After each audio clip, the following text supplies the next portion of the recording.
লোকে বলে পশ্চিমবঙ্গে নাকি জিরে চাষ করা যায় না।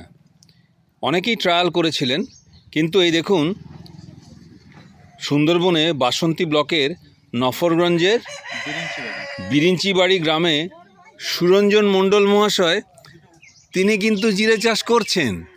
ওনার মুখ থেকেই শুনুন। আপনি বলুন তো একটু কবে করেছিলেন? এবং এই জিরে চাষ এর আগের বছরও আমি করেছিলাম এবং সুন্দর হয়। আপনারা দেখতেই পাচ্ছেন এর ফুল ফল, এখনও ফলগুলো পুষ্ট হয়নি, তবে যেভাবে ফুল এসছে তাতে মনে হয় গত বছরের তুলনায় এবছর আরও ভালো হবে।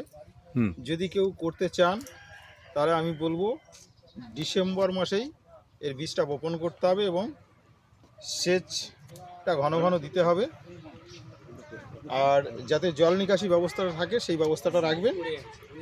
আর গাছগুলো খুব দুর্বল যেহেতু, মানে নরম প্রকৃতির, একে আপনারা চারদিক দিয়ে বেড়াটা করে রাখবেন।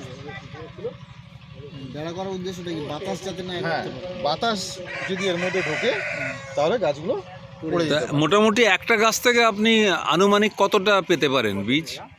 একটা গাছ থেকে আপাতত 20 গ্রাম। 20 গ্রাম।